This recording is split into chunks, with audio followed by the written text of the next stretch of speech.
Some people in There we go. So welcome. Welcome to Quadrivic meeting. This is book the fifth, I believe, is it not? I believe so. Yep. Okay. So I'm coming back from Fresno. I was there a week ago and we had quite the experience with the summer academy. A lot of enthusiasm, a lot of inspiration. I think that kind of followed all of us leaving those meetings. Just give everybody a quick snapshot of what we do. We run. Oh, it's hard to explain, but we have grade level classes in which we demo debate style and teachers come and learn. And so it's a teacher training for which we have actual students present. Chris was actually helping me in those last year, right, Chris? Yeah. Yeah. And so talking with the group, some of them asked me about quadrivic mathematics because I've been sending the emails to them. And so we had a time to have a conversation about it. And there were about five of them that said they wanted to come and join these meetings, but maybe they just wanted to watch the videos. Maybe they got shy once they found that this is public. I'm not sure. So just us. Um, how are you guys doing? Well, yeah, had a great fourth. I was thinking about how old I'll be when we hit the 300th. Then it's possible. It's not likely, but it's possible. Possible that we'll be alive. Yeah, that's possible. And just finished. I just wrapped up some, teacher training and conference season myself with Okay. our course boot camps, and so yeah, it's been a great start to the summer. Yeah, good stuff. Good stuff. Chris, how have you been? Been good. Yeah. Had a good fourth. Got to relax, take a break from work. So that was nice. Yeah, absolutely. Okay, well, let's see. Let's do a real quick recap. So we are starting book the fifth today. Book the first was on sets, book the second was on relationships, book the third was on multitudes leading into numbers. And book the four, that was last time. It was a little simpler. It was talking about building on numbers like prime numbers, what are composite numbers, prime numbers, even, odd, those kinds of things. This particular book, this is book the fifth that we're doing today. I think, in my opinion, is where it really starts getting interesting. Um, Maybe the rest of the world doesn't think it is as interesting as I do. But what I like about it is that it finally gives answers to what are these things? What are these things like fractions and integers? Things that we know and learn and can manipulate since our youth. What exactly are there? What are they? And I was thrilled when I first found out that that question can be answered. What are these things? And so this foundation that we laid gives us the ability to define them completely without any holes in the definition. And for me, that's really exciting so that you can do mathematics with understanding. What I tell my teacher friends is that teaching math debate style is like doing math with the lights on as opposed to doing math with the lights off. Procedural math is like doing math with the lights off. You can do the math, but your eyes are closed. You have no idea what's going on, right? Debate style and forcing yourself to define your terms and understand what these things are is like suddenly you can see what's going on. And it's a lot more fun traveling when you can see as opposed to when you're just cooped up and you can't see where you're going. So that's the big difference here. And I'm excited to jump in this. Chris, do we want to do some review before we jump in? What do you think? Yeah, I think that would be great. I just sent a request. I can now share. Excellent. Thank you. We do this blank canvas here. Okay. I'll try not to be too lengthy with this. So recapping from book one, we're just going to pull this over. All right, book one. So this is where we set the groundbook, really kind of the foundation for set theory.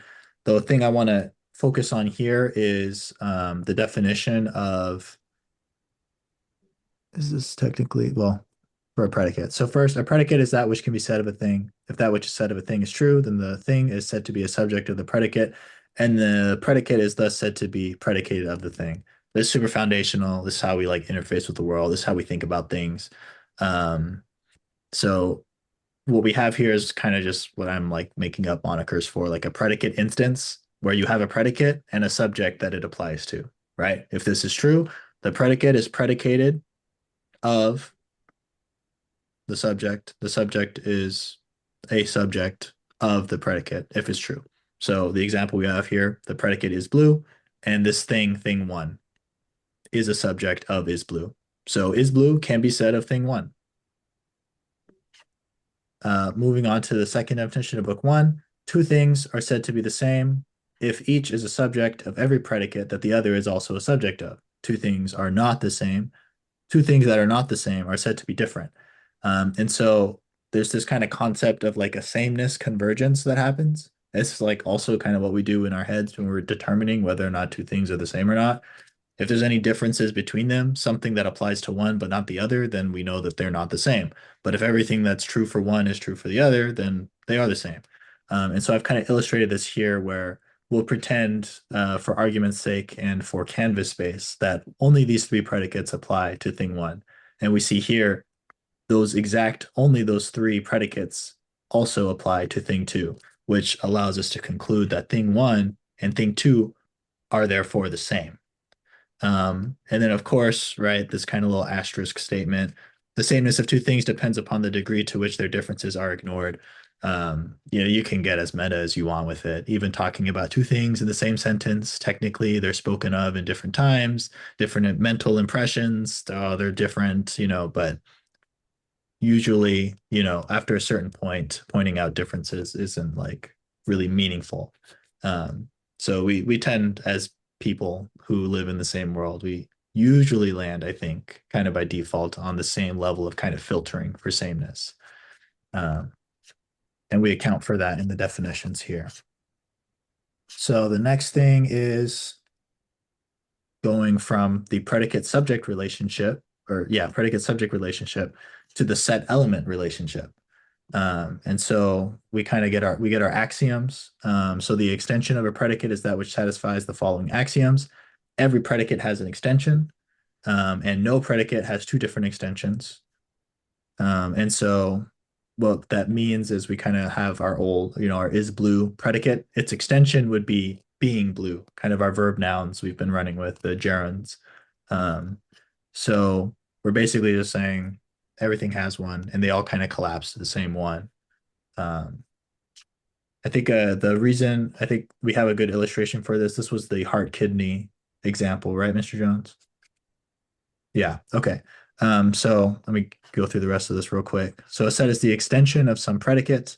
The subjects of a predicate are said to be the elements of the set formed by it, and the set is thus said to describe its elements. So I'm going to branch off to the side now just to kind of give two visuals to help like really paint this pretty clearly. So these are like two illustrations of like the formation of a set. So we start with the predicate subject relationship, where a predicate is it forms its extension, which is also the set associated with it. And that set describes its element, which also happens to be the subject of the predicate that formed the set in the first place. So you've got these two kind of arches going here. Set describes its element. Predicate can be said of its subject. Subject, element, predicate, set. And so here's like another example. Is fun can be said of basketball. And so basketball would be an element of the being fun set. And so we can kind of see it again right here, where this is just the predicate instance. Is blue can be said of thing one. So thing one is a subject of the is blue predicate. And is blue, so we have thing one, the subject of the is blue predicate. The is blue predicate forms the being blue set, the being blue being its extension. And so we see here that thing one is an element then of the being blue set, which was formed by its predicate is blue. We're trying to just like to make it pretty clear at a glance, put the predicates in quotes like this, and the sets or the extensions kind of in all caps, like kebab case, to make it like pretty clear at a glance. So this dynamic emerges pretty quickly. Predicate graduating to set, subject graduating to element. And then coming further down, two sets that have the same elements are the same. So fifth, if every element of one set is also that of another, then the first is said to be a subset of the second, and the second is thus said to subsume the first. So we have that quick illustration here, but what I want to focus on is we kind of are defining sameness again in a very similar way. So let me go ahead and pull this over.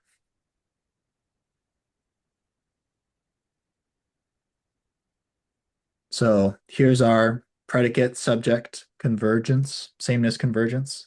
And we see that same thing applied at the set level now, where we were told two sets that have the same elements are the same.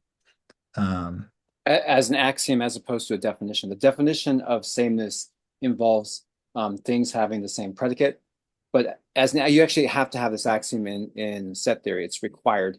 It's called the axiom of extensionality, that two sets that have the same elements are also the same. And there's reasons for that, which we'll talk about later, why we need this as an axiom. Go ahead. Yes. So this is showing it with three, with the predicate subject, because the predicates form the subject. So this is kind of like a more traditional set theory illustration of this. You see thing one is an element of these three, slash is the subject of these three predicates. Thing two also. So this is re-illustrating this. So this one maps to the first one. This one maps to the second one. So we are then able to conclude thing one and thing two are the same subject slash element. Yeah, that's assuming, of course, like Chris said, there's a lack of canvas space to express all sets. We're assuming that those three sets represents all sets that can be described that can describe that thing. Yes. And so that's for like the element subject being the same. Then we have here for set. So this was predicate subject, and this is set element, where we kind of am I getting ahead of myself? This is still book one, right? Yep. Yeah. So it's kind of almost a reversal where this was the predicates converging on the things to us to be able to determine that the things are the same. But here what we see is the set, which corresponds to the predicate, if it is describing the same, these three things, and this other set descriptor formed from a predicate is also applying to all of the same things, then we would conclude that the sets themselves are the same. And so this is kind of visually captured here, where the example we have that's like really great is pretty much, in nature, everything that has a heart also has a kidney. So those sets are actually like equivalent, even though they have different names or different labels.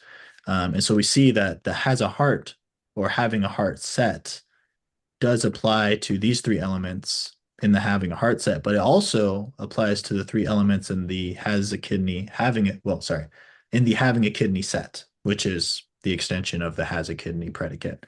And so this is just kind of visually showing that those three elements actually form its junction.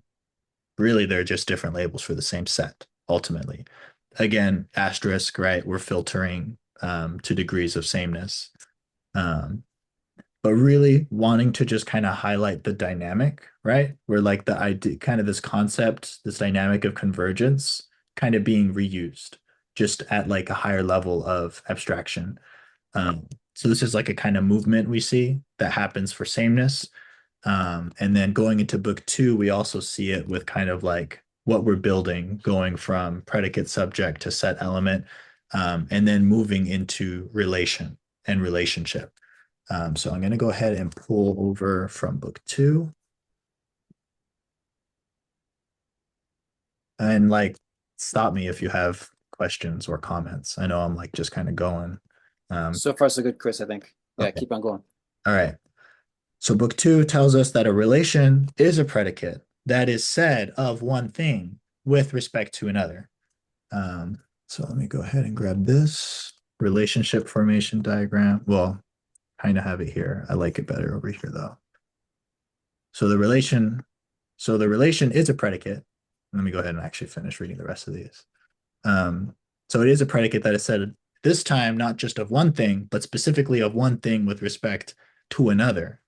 Um, and so instead of saying that, using our is blue, you'll see I switched to like is bluer than. We'll see that in a second though. So if that which is said of one thing with respect to another is true, then the other is said to be an object of the relation, and the relation is thus said to be predicated of the first with respect to the second.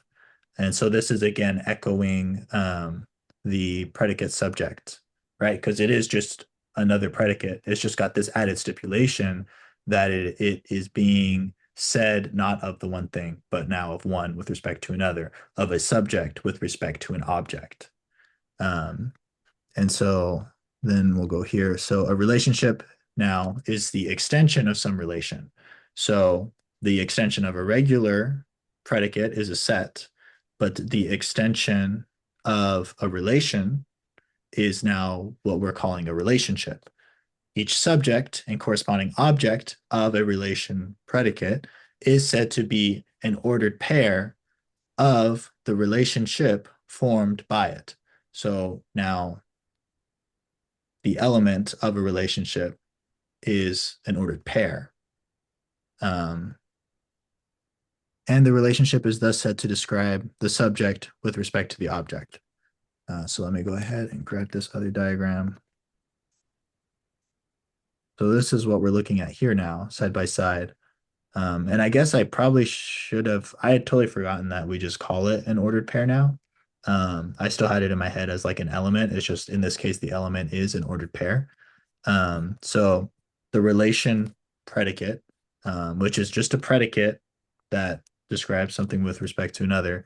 In this case, we are saying is bluer than, which forms the being bluer than relationship. And so this applies to thing one as a subject with respect to another thing as the object. And so kind of to re-emphasize down here, in this case, the element of this relationship isn't just the one thing now, it's an ordered pair. And it's an ordered pair specifically because we're like making a comparison. It's the one thing with respect to another. And so this is kind of where we start to see the very small kind of like fractal abstraction that like continues to ripple out and that we'll get to like dig into with book 5 getting into like numbers and stuff. So When Chris says fractal, what he's referring to is the self-similarity within the books themselves, where you'll see something, then you'll see it again in a different context, or you'll see it kind of building upon itself. That's what he means by a fractal. It's like a self-similarity of the definitions themselves, which makes it kind of, I guess, poetic, because Chris was reminding me that even some of the early composers, like when they composed their masterpieces, they would first like project what they're going to do. You want to talk about that, Chris? yeah, it's been a while for musicianship, but the probably the what I can describe easier is like for an English paper, right? Your introduction, you basically kind of call out your outline. So you give a very small snapshot preview of something that then gets expounded upon more in the more larger form later. A lot of the early composers, I forget which periods, it was traditional where you kind of like have like a small chord progression in like the very beginning of the song, and then the rest of like the movements will like basically be those small pieces, but like expanded. So it's kind of this upfront little blueprint like dynamic that then gets expounded upon large form later on. So kind of like a shadow or really foreshadowing sort of. And so what's really cool is we kind of see the same thing here, where even at the very, very beginning, going the small hop from predicate subject to set element, right? Already kind of sets this like beast into motion that then becomes, well, now we're doing um, relation to thing and another thing to relationship, subject object, sorry, relations to subject object to relationship with ordered pair, which is like what we're calling the element now. And so probably don't have to go into it, but we just to call out again, we see kind of the same thing with convergence. here for the relation and also with the relationship. And what's cool is kind of conceptually the way it converges. This echoes the convergence of a predicate and a subject because it is once again a predicate. It's just got that extra constraint of two things now instead of just the one. And so it's very similar in its kind of this is what it means for them to be the same.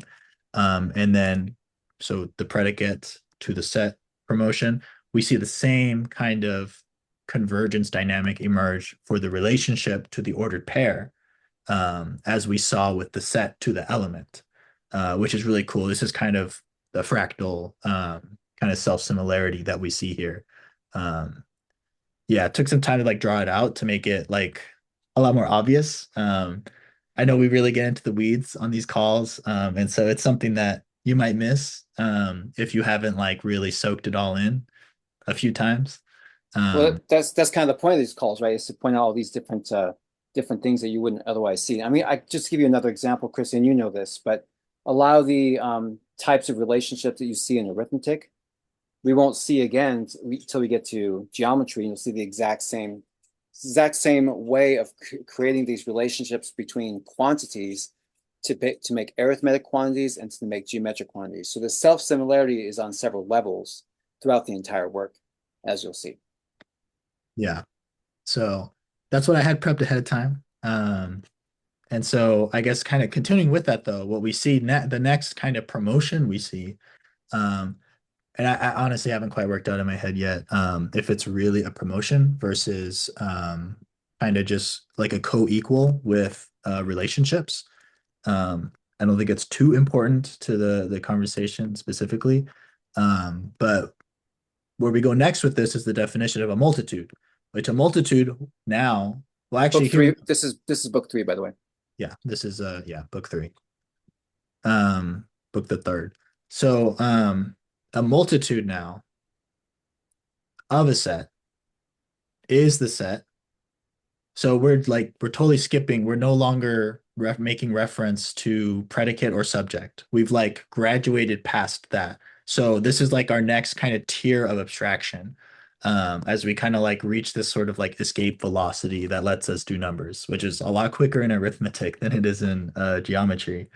Oh yeah. Um, yeah. So second, so this is book three. The multitude of a set. So a set's multitude is the set that describes all sets equinumerous with it.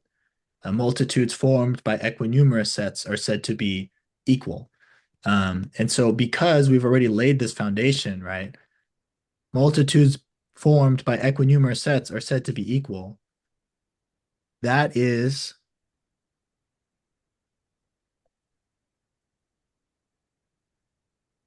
kind of taking two of these together where you're demonstrating the equinumerosity of two sets and are then able to assert that they apply to the same multitude to be able to say that the two multitudes are equal. And so it's the same dynamic that we're seeing again. And then just the fact that it is a set describing sets, which is a pattern we've already seen. The set describes its elements. The relationship describes its ordered pairs. The multitude describes its sets. In this case, sets that are placed for their numerosity, for lack of a better word.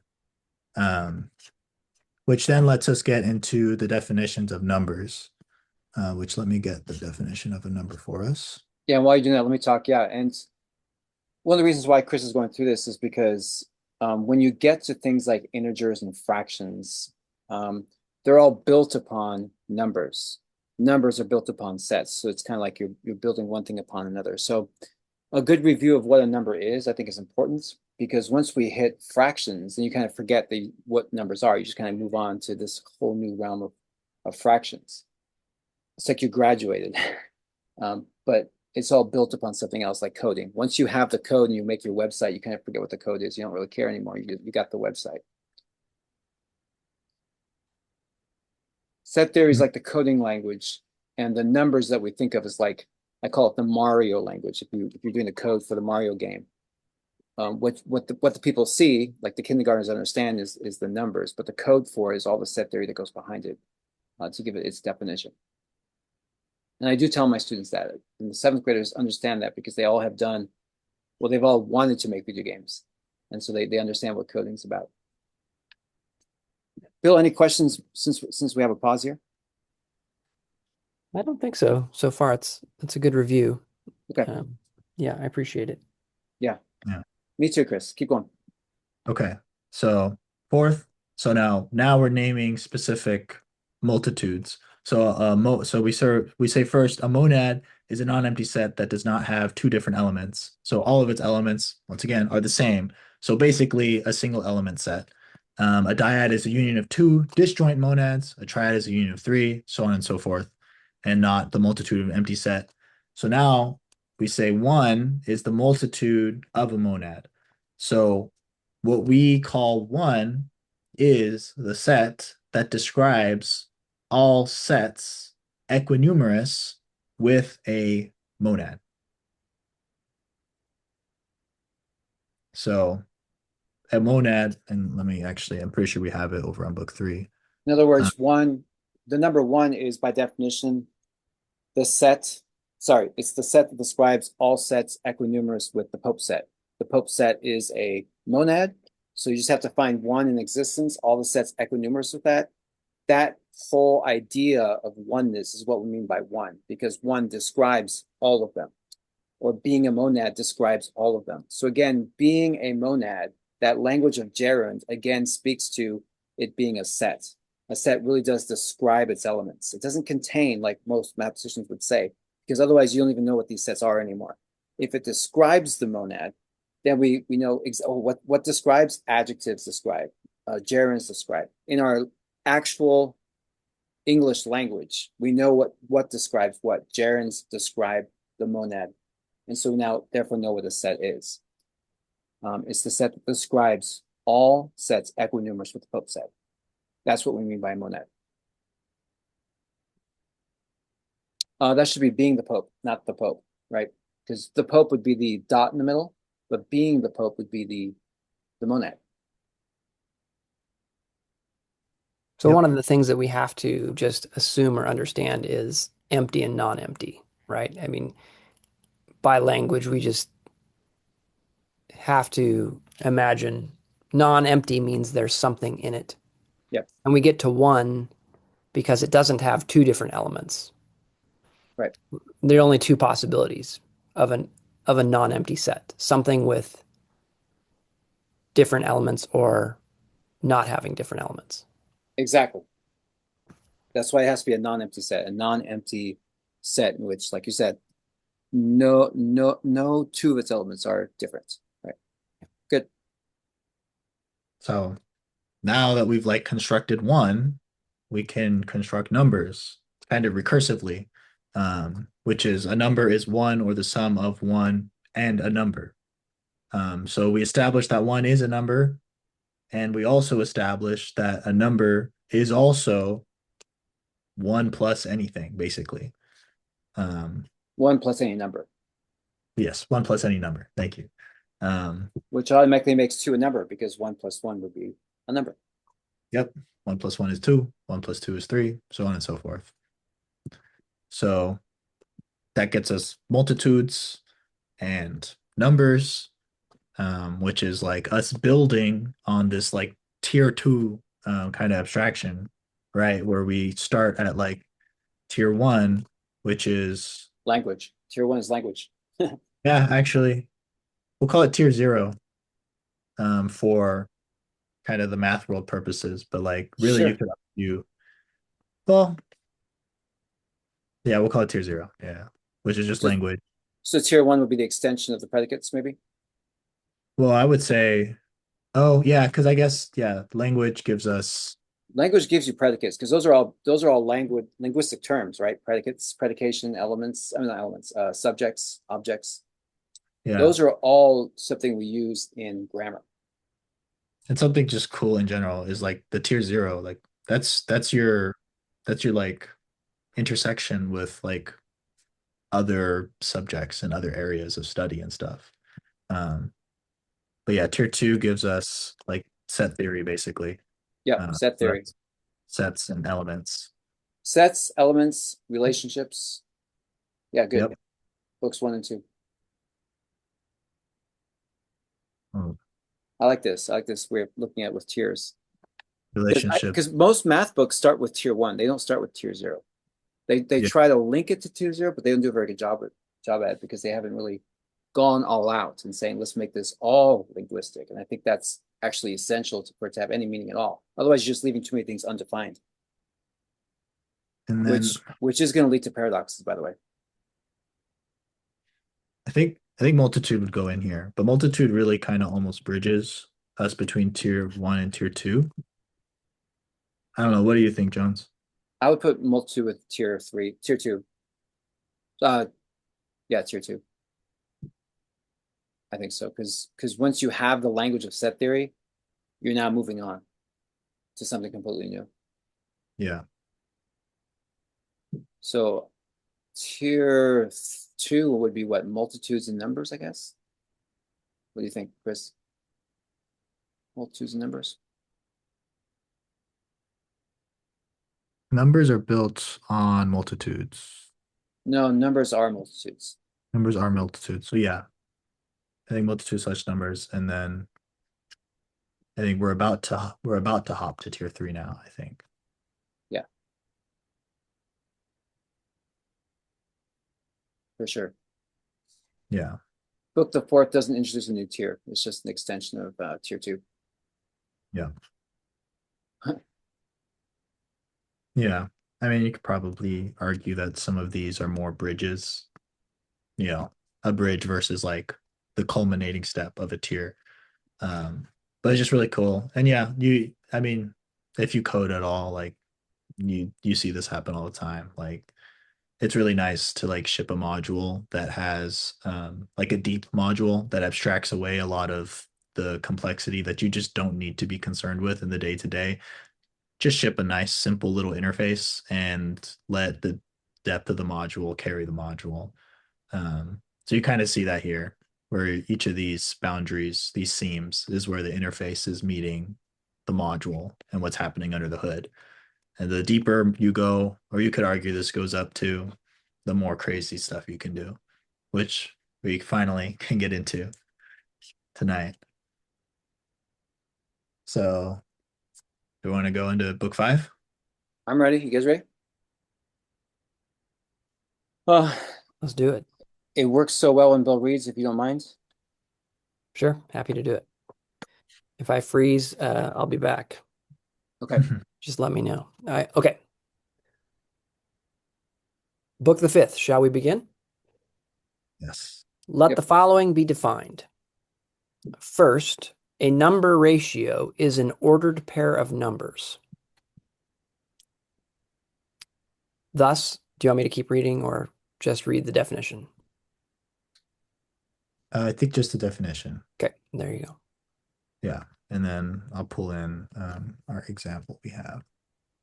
And remember what an ordered pair is, it's one thing with respect to another. So a number ratio would be, for example, 1 with respect to 2. That is what we mean by number ratio, or 5 with respect to 10. Which we don't know what that means because we have to compare it with something, but that is in essence what a number ratio is.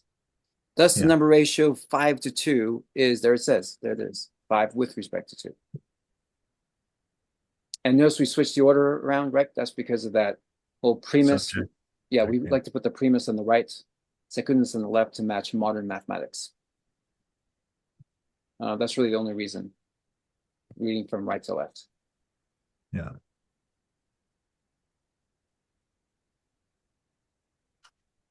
Okay. So I think we can keep going. Okay. Second, two number ratios are said to be equivalent if the sum of the primus of the first and the secundus of the second is equal to that of the secundus of the first and the primus of the second. Okay. I always have a tough time with these. These always throw me for a little whirl. we've I'm got the just I'm example. just I'm just thinking about how much I appreciate that Bill does Latin. You can read these in Latin as opposed to the English. That's awesome. Should probably be pretty. Just They're don't look familiar. too deeply under the. Yeah, so this definition I've heard so many times by now because I teach this in seventh grade, and like you, Chris, they struggle with it at first, but after a while it becomes so bread and butter, because we talk about it every day, right? This definition also will be well known to those of you who are watching this who are math professors, especially those who teach this kind of thing once you hit abstract algebra. Jeremiah Roosh in particular, Fresno Pacific University, you know all about equivalence, or even Dr. Brunel, you know about equivalent number ratios because they're used to give meaning to things like fractions and integers really soon. It allows us to make escape. We're creating the rocket, and we're going to have escape velocity in the next definition. So let me go ahead and bring I'll over go ahead and the. read. Yeah, I'll read that. It says, thus, the number ratio of 5 with respect to 2. You can see it right there. Okay. 5 with respect to 2. Try to get some color in here. And 7 with respect to 4 are equivalent because the sum of 5 and 4 is equal to that of 2 and 7. 5 plus 4 is 9. 2 plus 7 is 9. It's like cross adding. The whole idea of cross multiplication, that comes from this concept right here. Except we're starting with cross addition because addition precedes multiplication, usually. Okay. Also, I want to point out real quick, notice that 2 and 7 are all caps. That's because 2 is a number, and a number is a set. Being a dyad is what we mean by the number 2. So I'm trying to be consistent, at least in this particular book I'm writing, so that the reader can see the all caps and remember that that is something that's going to describe. So 2 describes all dyads because being a dyad describes every dyad. So 2 is a number. It's a gerund. 2 is a gerund. It's like an adjective and a noun. Okay, so 5 plus 4 is 9. 2 plus 7 is 9. Therefore, the number ratio 5 with respect to 2 is equivalent to 7 with respect to 4. By the way, that word equivalent, don't read too much into it. It's the word mathematicians have chosen to use, and I personally can't find a better word for it. The word equivalent means so many things in so many contexts, especially in logic, like logical equivalence and that kind of thing. So in this very specific context, that's the best word I have for 2 number ratios being equivalent. 5 plus 4 equals 2 plus 7, as you can see in the bottom, they both equal 9. Right. Why? We don't know. It's just a definition so far. We're building the rocket. Escape is next. Are you ready to launch? Let's launch. Yeah. Here we go. Third, an integer is the relationship that describes all number ratios equivalent to a given number ratio. Read that again. Third, an integer is the relationship that describes all number ratios equivalent to a given number ratio. Honestly, this is huge. This is huge. This is like blast off at this point. It's just a simple, naive, or innocent definition. But there's so much to unpack here. First of all, notice like Chris was mentioning, the self-similarity. We defined a multitude as the set that describes all blank. In this case, an integer is a relationship that describes all blank. Equivalent last time was equinumerous. So again, we start seeing the self-similarity here, right? Now, the second thing, we'll have to unpack this some more. Guys, I have done conference presentations on this one definition. Kathy actually invited me to present in Minneapolis at a conference less than a year ago. And I said, you know what, I'm just going to ask the people, they're all math teachers. Simple question, what do we mean by an integer? Almost all math teachers, and for the most part, nobody knew actually what an integer was, right? And that should be mind-boggling to everyone. Everyone knows that integers is like one of the basic things that we teach it as math teachers, right? And yet I can get a room full of math teachers unless they've studied abstract algebra, like with Dr. Burnell, which I was able to do, or some other professor, right? Unless they're a math graduate level student, they're not even going to know what an integer is, because everyone seems to think that an integer is a real number. It's not. It's not. Okay, there's an isomorphism here. The set of integers is isomorphic to the set of a subset of the real numbers. That's true, but that doesn't make an integer a real number, right? The integers are not a subset of the real numbers. Okay, some people probably have no idea what I'm even talking about, but I want to emphasize that what you're seeing here is not common knowledge. It should be common knowledge, but it's not common knowledge. Why? Because people don't study math quadrivically. There's no definition. There's no basis. There's no foundation, which is why Chris spent the time to review. So we have a foundation. So we get to this point, and suddenly these things have definition and meaning, and we can launch. We can actually have understanding. We can know what we're talking about and do math with the lights on, because math with the lights off is doing math with integers. We're all doing this math with integers, but no one knows what an integer is. Actually, what most people conceptualize as an integer isn't actually an integer. It's actually a cerdum. And we haven't even gotten there yet, because that's way down in the second series in geometry. We're still in arithmetic. In geometry, there's 12 books. In arithmetic, there's 12 books. In arithmetic, we launch early. In geometry, we launch late, because surda are in book 12, right? But in arithmetic, we get to this understanding of integers in book 5 early, okay? So the reason I say that people usually conceptualize surda as integers, because it's geometric. You ever heard of the number line, right? The number line is technically an oxymoron, right? Because number is arithmetic, line is geometric. So even with that term, we're already conflating arithmetic and geometry. Now you can conceptualize the number line, and that's because there's so much interplay. That's where the self-similarity comes in. But unless you disentangle it first, you tend to think that they're the same. They're not. There's a self-similarity, but that doesn't make them the same. Okay, so what? Just one definition, and suddenly it's like, boom, there's so many like vectors that go through this here, because we want to give meaning to what an integer actually is, and that's what it is right there. Chris, unpack it. What does this definition mean? So an integer is the relationship. And we've broken down already that a relationship is the extension of a relation, which is a predicate that applies to a subject with respect to an object. So in this case, this relationship, the extension of the relation, applies to an ordered pair. The ordered pair corresponding to the subject and the object from the relation predicate. And so in this case, it is all number ratios that are equivalent to a given number ratio. So it's the relationship between the one number ratio and all number ratios equivalent to it, which we just demonstrated equivalency up here above. And so once again, right, sameness, convergence comes up again as a very useful tool for us to continue building on our system. So because we've been able to define equivalency for two number ratios, we are now able to once again go up a tier based on that equivalency kind of as a foundation. Now that we're able to articulate what it means for two number ratios to be equivalent, we can do the same thing we did going from a multitude to a number, where we said a multitude, right, is formed by, a multitude describes equinumerous sets, right? Multitude, collection of equinumerous sets. Now we're saying basically that an integer is a collection. An integer describes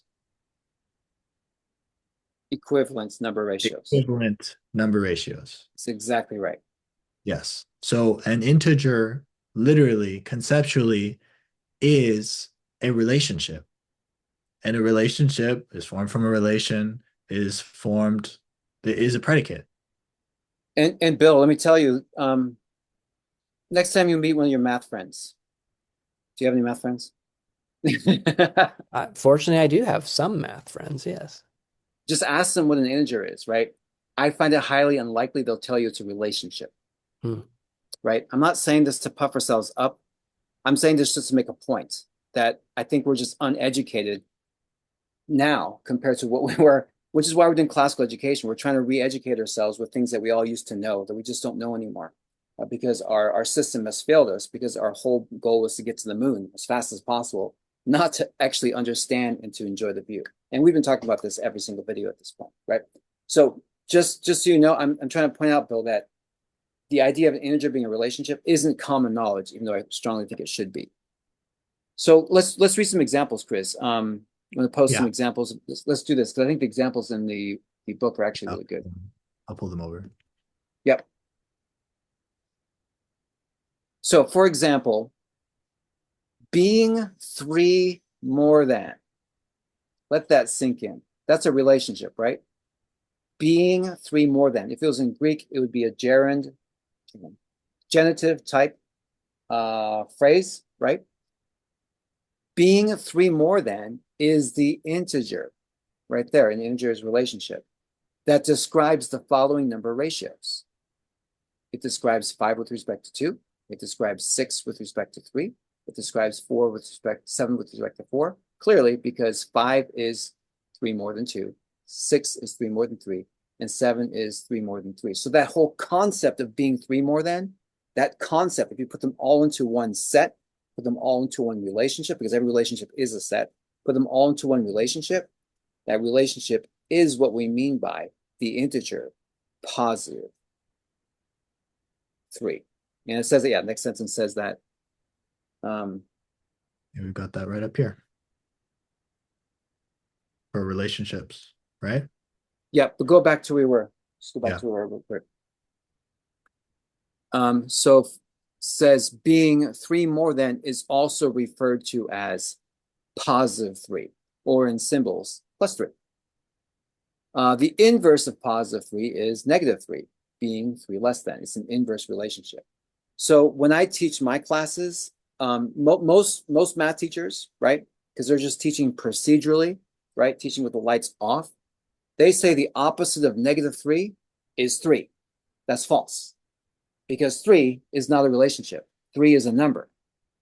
If you want the relationship, that's the opposite of -3. You have to say +3. So +3 is an integer, -3 is an integer, but plain old regular 3, that's a number. It's a different tier.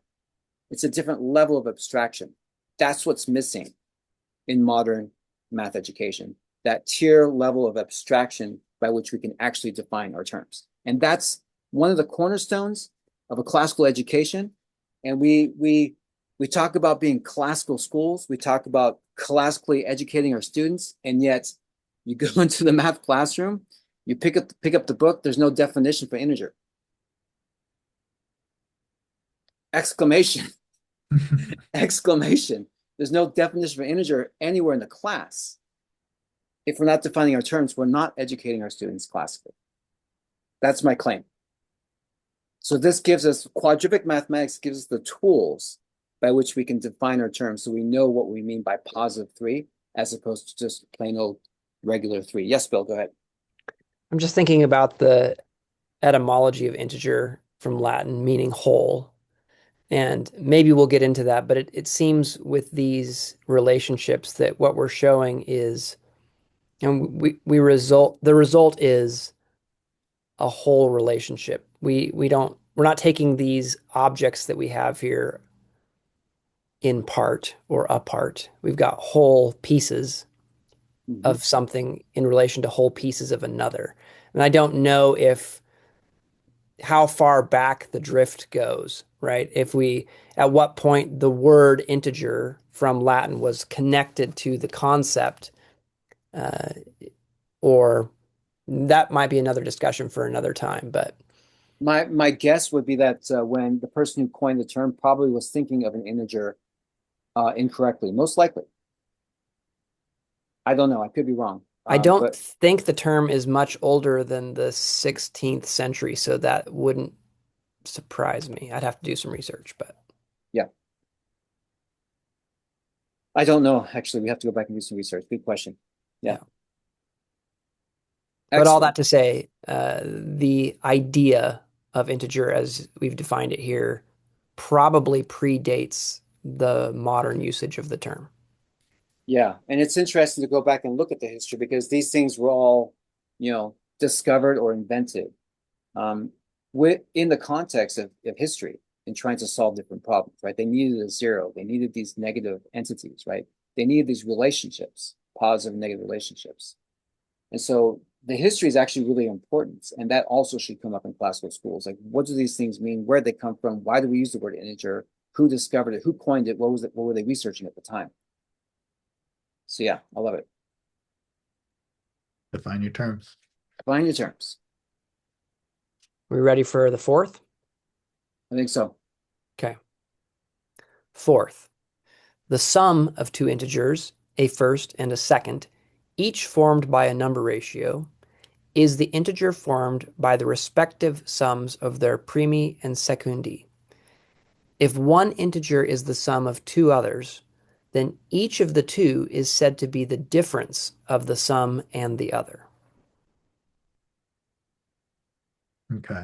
I'll pull the examples over. Another example of self-similarity, that structure of definition for sum and difference is going to come up several times all the way through geometry, as Chris knows. Yeah. He had to memorize that when he was in 10th grade. Although in 10th grade, we only did geometry because it was a public school. We didn't even touch arithmetic. Yeah. So Chris is able to finally go back and see what's under the hood of the hood. Mm-hmm. Okay. So let's go ahead and bring this in.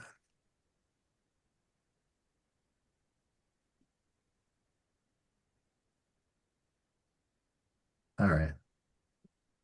So thus to add two integers, we must first choose a number ratio representative of each relationship. The relationship, of course, describing all number ratios equivalent to one another. Therefore, they're interchangeable here. So we select one.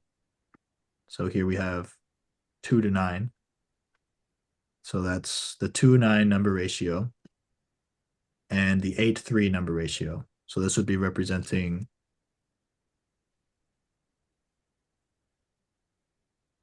sum of two integers, first and second. Each form by number ratio is the integer formed by the respective sums. So being 3 more than, it's 5 to 2, 6 to 3. And okay, so -3 is then 2 to 5. So here so Chris, in this -7. case, yeah, we're adding -7 and looks like +5. -7 and +5. We all know what -7 and +5, what their sum is, right? It's going to be a negative integer. Yeah. Because we usually conceptualize it on the number line, which is fine because you're seeing it in terms of relationships, but its etymology comes down to this. The reason the sum is what it is, you take the 2 and the 8 and add them, you get 10. You take the 9 and the 3, you add them, you get 12, right? So the sum of 2, 9 and 8, 3 is 10, 12. Or in other words, the sum of -7 and +5 is -2. So this is that respective sums of primi and secundi. Yep. That's why you can add integers. It's because of this definition.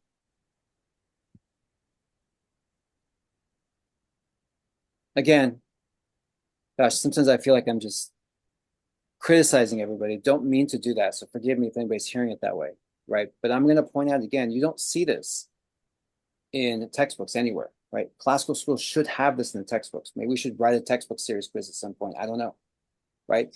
Because that way students can see what the addition of these things actually mean. Also notice that when I do -7, I have 2 filled in hearts and 7 not filled in hearts, just to show the relationship right there. So it's 7 less than, whereas the other one is, look at that. Did I color that one wrong? Let me see. I might have colored the other one wrong.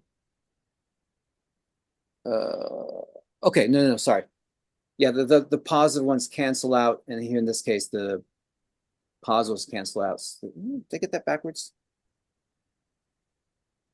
This is 7 less than. This should be I think this is just showing 5 more than. Yeah, it's like the 5 and it's the 7. It's just in this case.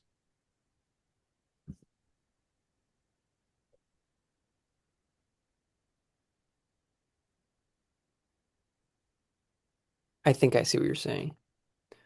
Yeah, you might have it inverse in the illustration here for the Yeah. 8 to 3. Yeah. Yeah. If the number on the left is solid and the total, it's a little complicated when it's backwards like that, isn't it? Yep. Hard to Or represent visually. am I trying to make the negatives? Hold on, don't change it quite yet. Don't change it quite yet. Are we trying to? Yeah, go back to what I was thinking. So in the first example, we have 7 negatives. 7 less than. This one should be, Like this, what you were I wanting think to do versus it's been a while since I've written this.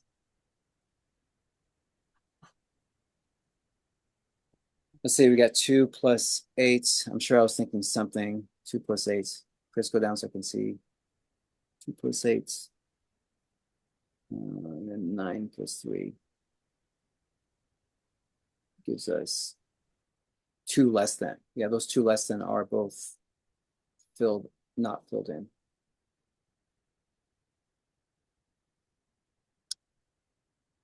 Well, we'll have to take a look at that later. I'm not sure what I was thinking. Unless you want to try to fix it now. It's up to you guys. we could probably come back to it. Yeah. Next definition. Yeah. Either way, what we're doing is we're adding the primi and the secundi and seeing what relationship results. In this case, it's -2.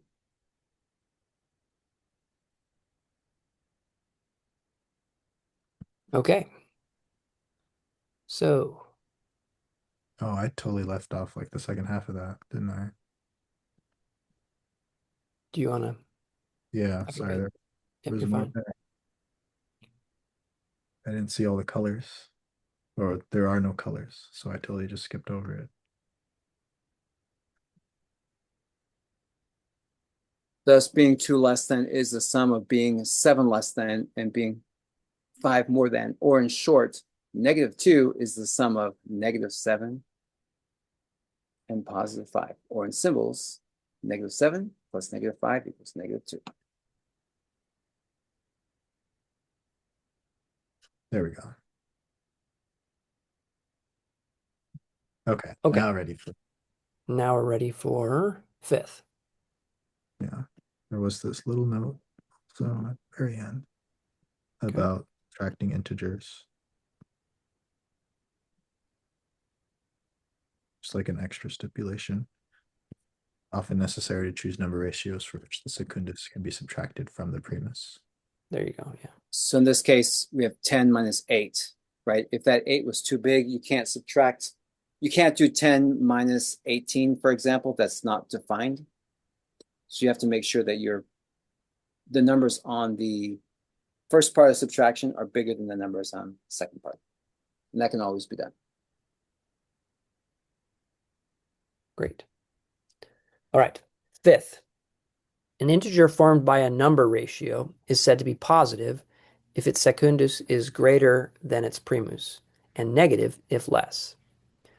One integer is said to be greater than another if their difference is positive, and less than if negative.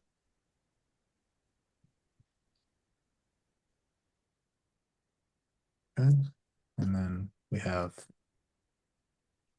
an example of that here. Thus, being 4 more than is positive, whereas being 4 less than is negative. Pretty intuitive. Defining our terms. Yeah, what makes it positive? Because the primus is bigger. What makes it negative? Because the secundus is bigger. Whichever one's bigger determines whether it's positive or negative. Right? Some students, if you say, what do you mean by negative? Oh, it just means there's a line in front of the number, right? That's not the definition of negative. That's a symbolic representation. -5 isn't negative because of the line in front of it. -5 is negative because the primus is smaller than secundus, right? You can quiz your students on that. Why is -5? Why do we call it negative? Go ahead, Bill. This is a fun one because the order in which you relate the pair determines whether you've got the positive or the negative here, because symbolically, color aside, you have the same sets here, read in reverse order. So the 7 is 4 more than the 3, and the 3 is 4 less than the 7, but you could easily flip them and have that same set. Am I thinking about that correctly? Yeah, if you switch the primus and secundus, you get the inverse Yep. relationship. So the inverse of a positive integer is the negative integer that corresponds to it. Yeah. And it looks like I'm not leaving the empty pentagons to represent positives and negatives. I'm just trying to cancel, right? Those three cancel, so you're left with 4 on top. So being 4, there's 4 extra on top. So the blank actually means extra, not positive, negative. That's what I was thinking. That's why it's positive 4 there, because it's 4 extra, and negative 4 there because it's 4 extra. But the filled out ones are the ones that cancel each other out. Yep, that makes sense. Yeah. So I was thinking about something, looks like. All right. Next one.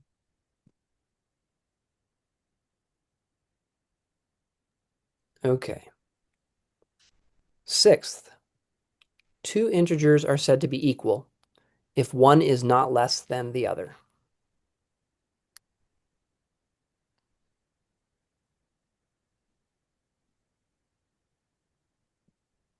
I'll bring our example over. Something that always that was really fascinating to me when I first came into contact with this sort of like way of thinking about numbers. I still remember coming in over the summer that one time when you were like having those breakthroughs for like the geometric construction of the real number system.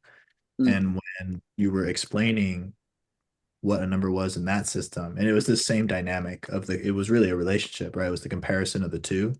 Yep. Was kind of Magnitudes. how you get that escape velocity to be able to have negative numbers, really, rather than just like the multitudes, the regular numbers. Mhm. Uh, and so it was just weird because I don't know if it was like a left brain, right brain thing, with like it was like the difference almost, not like the sum, which somehow felt counterintuitive, but like it just keeps working. It's weird. It kind of has the energy of like it's a simple trick, but it's quite effective. Like you can just keep on reusing these patterns we've already like patterns are already there. That's it. We're not even like we're on like book 5 and the patterns Yeah. have already been set and we just keep Yeah. applying Yeah.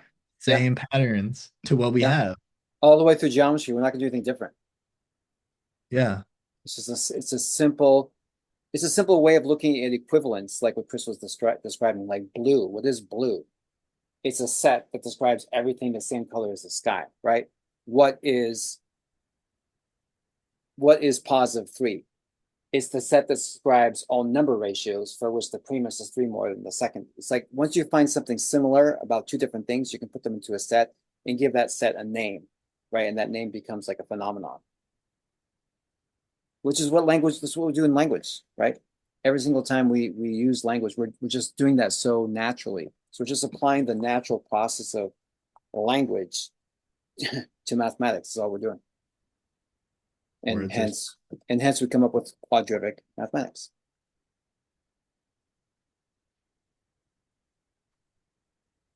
so the integer formed by 4 with respect to 7 is equal to that formed by 2 with respect to 5, since their difference is neither positive nor negative.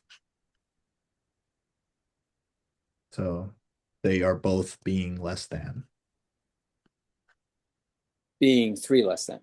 Being 3 less than. Even though we use different number ratios to label them.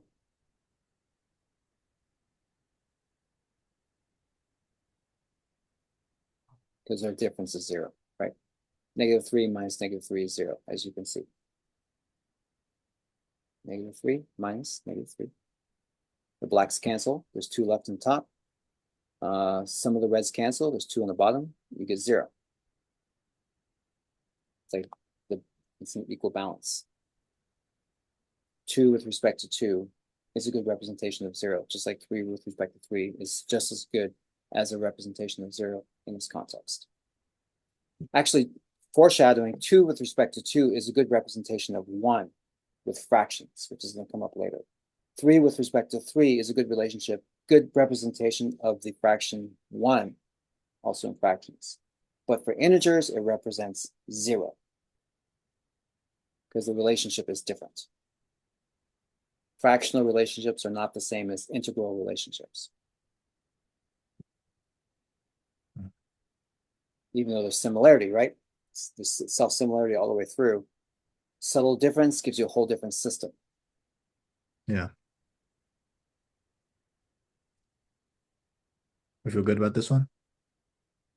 Yeah. Okay. We're on. Are you ready for 7? Yes. 7th, 0 is the integer formed by equal numbers. Positive 1 is the integer formed by a number ratio whose secundus is 1 more than its primus. Negative 1 is the integer formed by a number ratio whose secundus is 1 less than its primus. Positive 2 is the integer formed by a number ratio whose secundus is 2 more than its primus, etc. Is that a typo, Chris? Positive 1 is the integer formed by a number ratio whose should be primus is 1 more than its secundus, I think. Negative 1, unless I'm wrong. Negative 1 is the integer formed by a number ratio whose... Oh, yeah.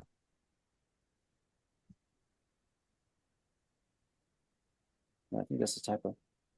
Yeah, it was. I just changed it because this was secundus, but they both said secundus. Whose primus is 1 more than its secundus. Negative 1 is the integer formed by a number ratio whose primus is 1 less than its secundus. Swap Negative. those, didn't I? Yeah. Positive 1, the primus is bigger.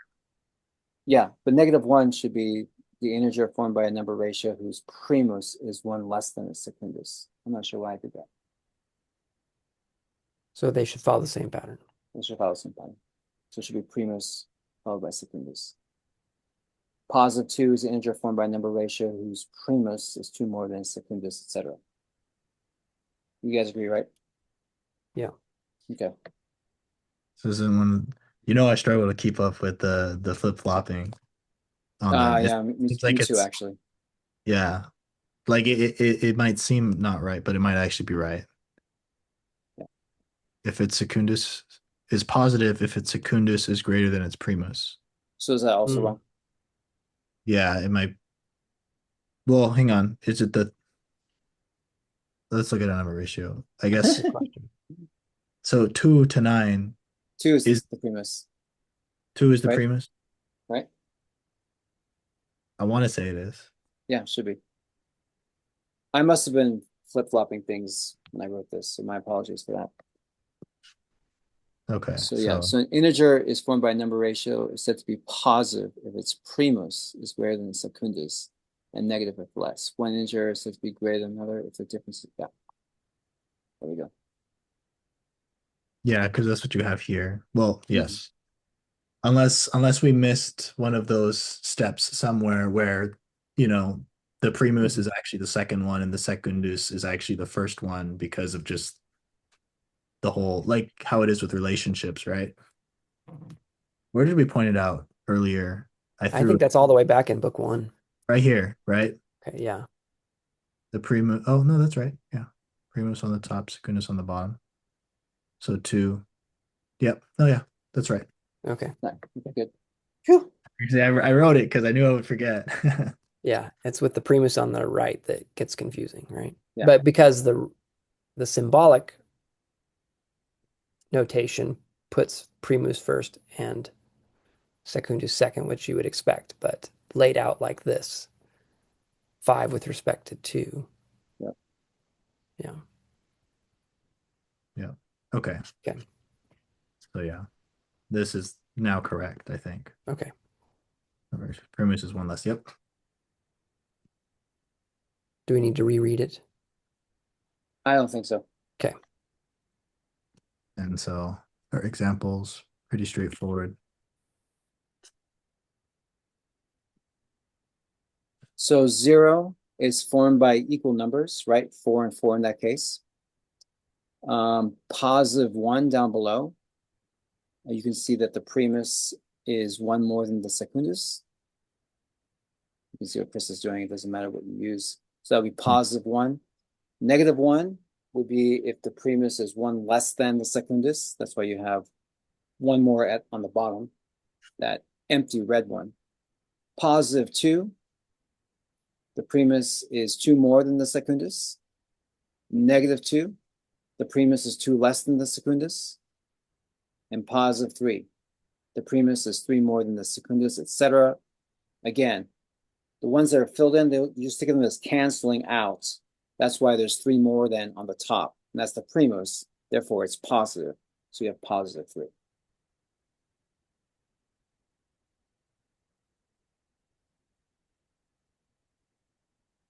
Yeah, and again, self-similarity.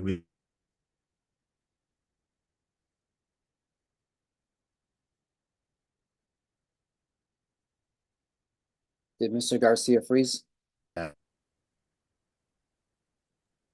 Perhaps. Oh, you're back. Chris, we missed that. You froze.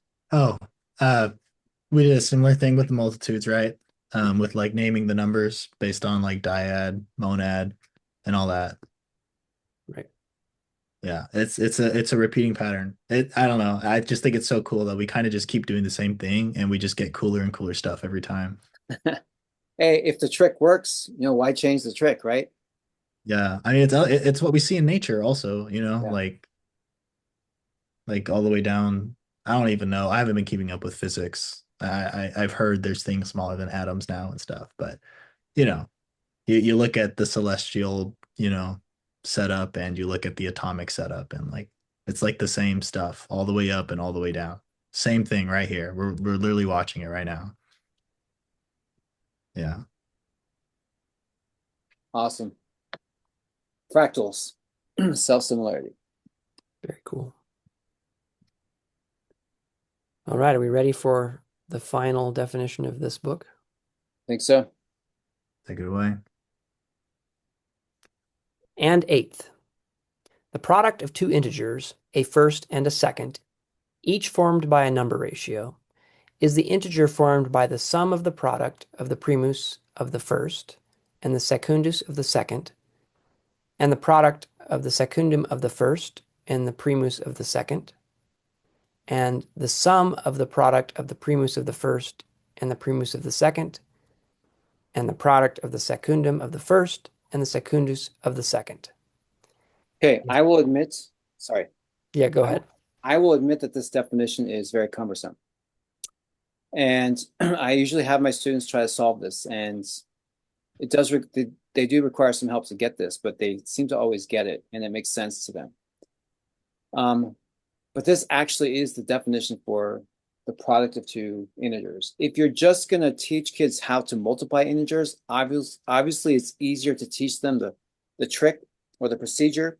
You just multiply the numbers together, and then if it's positive times positive, the answer is positive. If it's positive times negative, the answer is negative. Negative times positive is negative. Negative times negative is positive, right? And that is all good and fine for teaching students how to multiply integers. But for the student that asks why is it that when you multiply negative times positive, you get negative? This is the answer, because that's how it works according to the definition. Why is it that when you multiply positive times positive, it becomes positive? It comes back to this definition. So it depends upon, as a teacher, what is your objective? Are you trying to teach them just how to do problems, which is fine, right? At some point, you just have to teach kids how to do problems. But at least the teacher should know why these things work and what is the definition for multiplication. In case you didn't know, this is it. Those of us who will take graduate level mathematics, I think most graduate level mathematics students know this definition, okay? But I say this should be taught 7th grade. I've had professors come into my classroom and say, how are you getting 7th graders to do graduate level mathematics? I've had professors say that, come into my classroom and say that. And my response is, well, we shouldn't be hiding this from students. The problem is not that this is so hard that we have to wait to graduate level to learn this, right? It's because we don't take the time to show these things to students. And if we did, then people like me that need to know why, even at 7th, 8th, and 9th grade, right, have the answers available to them, as opposed to having to get a major in math and then go on to graduate level of mathematics before I can even answer the question, right? I didn't answer any of these questions until way after I graduated from my degree with mathematics. Some of them were answered within, but I had to really do my own research just to find answers to these things, okay? So let's look at the definition, knowing that it's cumbersome, it's very wordy, and at least understand what it means before we just write it off and say, that's too hard, I can't teach students this. That's fine, but at least make sure you understand what it says and what it means, okay? So Chris, can you give us the examples below? It says the product of two integers. So we're gonna start with two integers, a first and a second. Each one is formed by a primus and a secundus, obviously. So in this case, we're gonna multiply 3 with respect to 6. Let's just call it -3. And 2 with respect to 10, it's gonna call -8. So -3 times -8. Now I already know what the answer is. The answer is positive 24. Not 24, positive 24.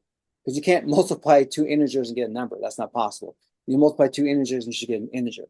So the answer is positive 24. The question is, why is it positive 24? Let's find out.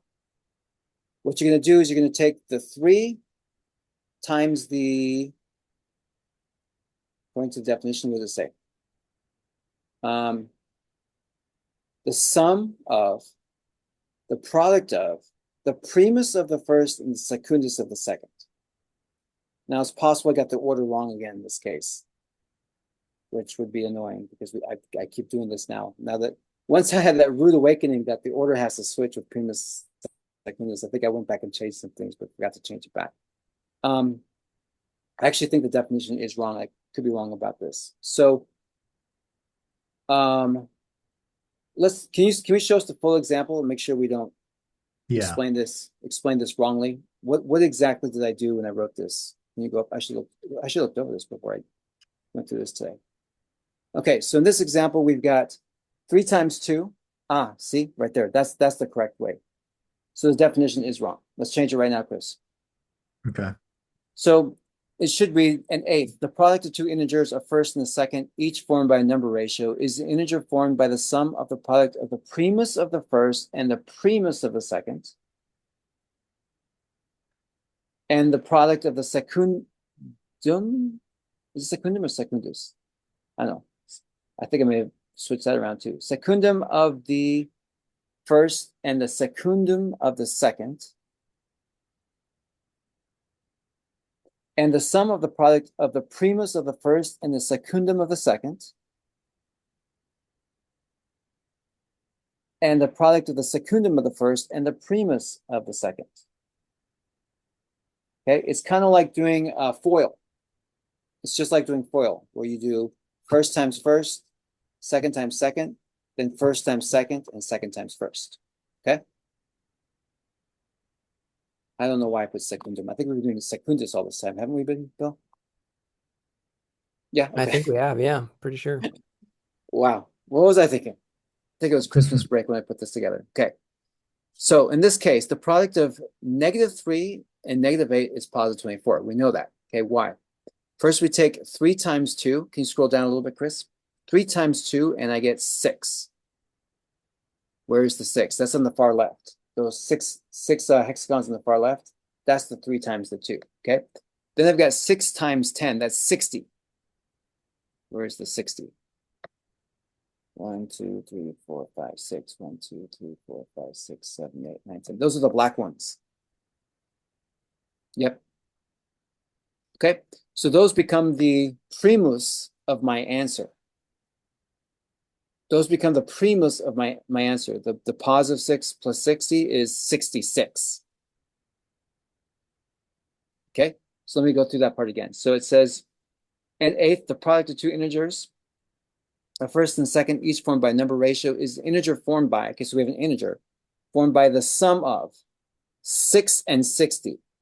Okay, the sum of 6 and 60. Where's 6 come from? 6 is the product of the primus of the first and the primus of the second. That's where the 6 comes from. Okay, and the product of, there should be another word in there, I think. And the product of the primus of the second and the, and the product of the secundus of the first and the secundus of the second. There we go. So we have 6 times 10. The secundus of the first is 6. The secundus of the second is 10. 6 times 10 is 60.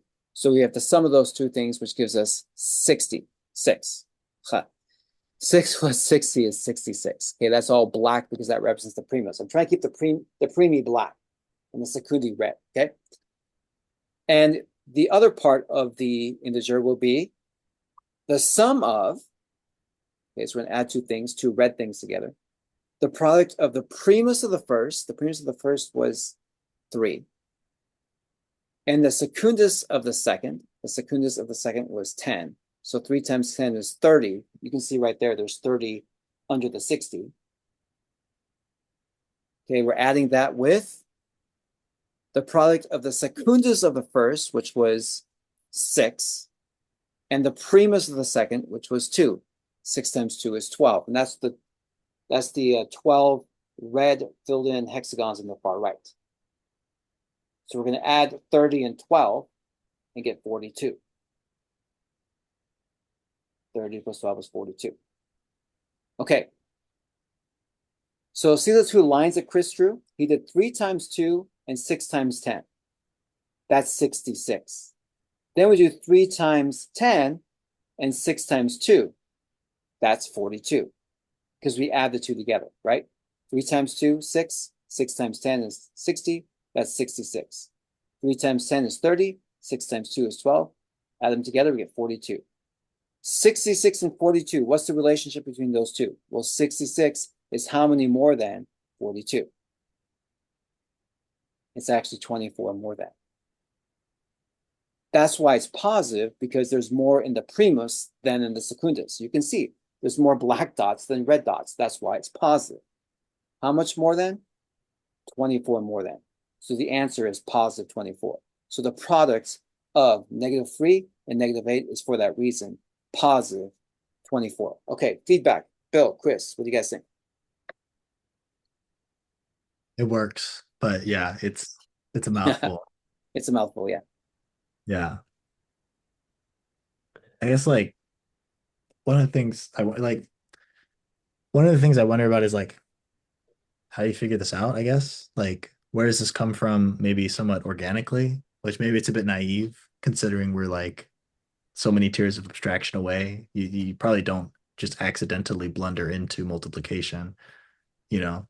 Um so yeah, if it's just an intentional pursuit and this is just I guess like I guess there are obviously there are other ways of defining it. This is just like the easiest way to define it, given the way we've been going about things so far.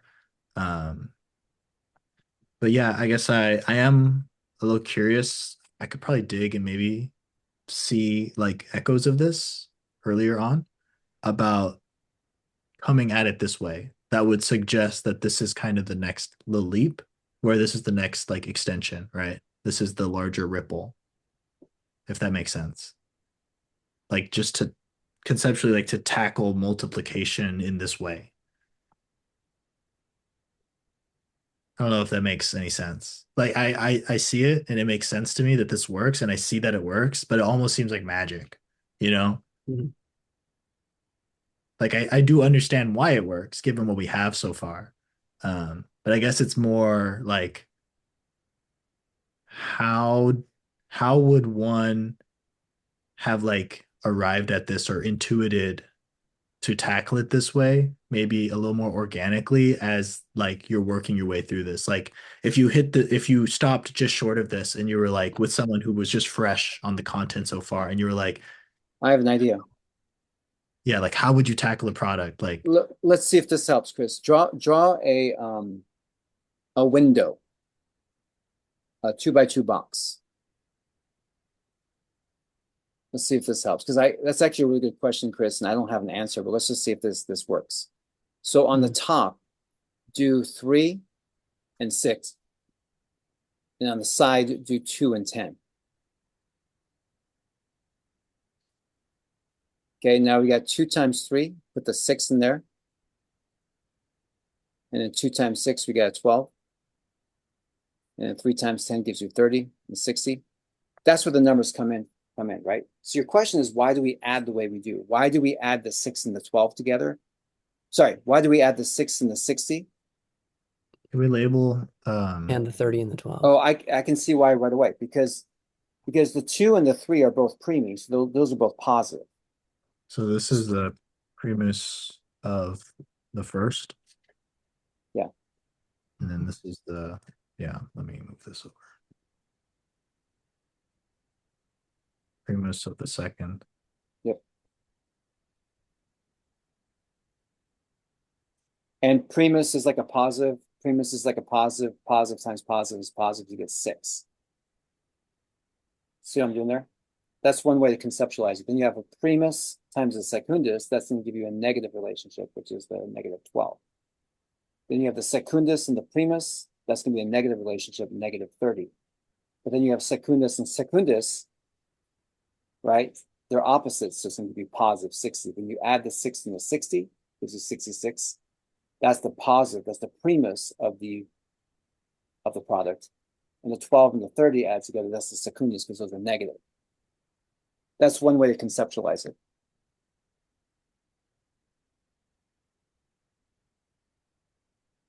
Okay.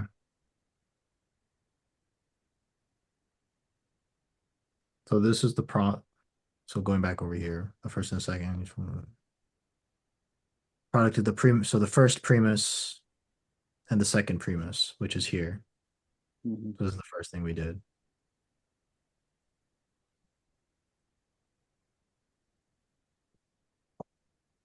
And the sum of the product of first premise. You skip the line. And the product of the secundus of the first and the secundus of the second. That's the 60. Yeah, there you go. Yeah. It might be helpful to try it out on simpler or smaller products first and demonstrate it multiple ways. It's a lot to hold on to have something as large as positive 24. I mean, right. Do you see how I'm breaking those up, Chris? In this, and then product of the so the first secundus and the second secundus. So that's here. Yeah, So that's positive, positive, and negative, negative, right? So you add those together, it's 66.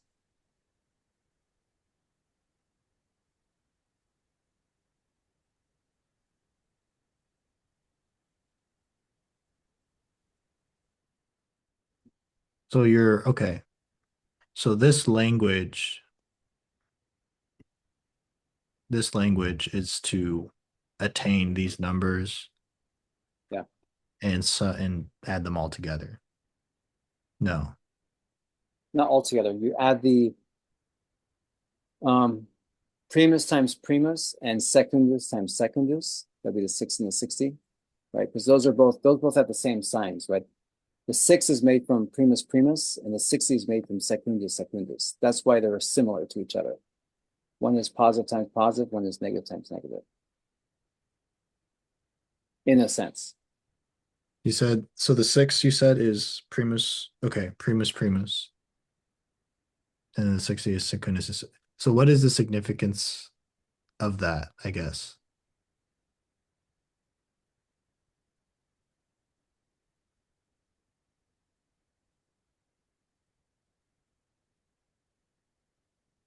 I don't know. Okay. Maybe something to chew on. It's just Yeah. a curiosity of mine. Yeah. Yeah, this will be good to contemplate. Yeah. I like chewing on things like this, you know? Yeah, the why it works, right? Yeah. Like, how could you derive this organically? Where does the understanding come from? So it's not just procedural, if you're asking. Yeah. It almost makes you wonder, I like to imagine somebody who kind of untainted by other like forms of like learning, with like math specifically, Mm-hmm. someone brought through this. If you like had 100 students and you told them all, okay, the next definition is for the product of two integers, how would you define it? Like how many of them would I guess, arrive at this sort of an answer versus maybe one we haven't even considered yet. Which is a very broad thing to think about, you know. I mean, we already have something that works, obviously. Well, Um, that's why I ask my students those questions. And for most, yeah, you're right. For this one, it's particularly hard because it's hard to see the reason as to why you do this. Other than this box, I think this is the closest thing I've come to explain why you add the 6 and the 60 because they both have the same sign, whereas the 12 and the 30 have opposite signs. In which book did we first define a product? Book the third. So it's book the third. So I think it'd be helpful to think about how the product of two numbers relates to the product of two integers or relationships. That's actually what I'm trying to do with these hexagons. Because when we looked at the product of two numbers, Chris, go to the left a little bit. yeah. When we did 3 times 2, it was, if you recall, Bill, it was 2 3 times, right?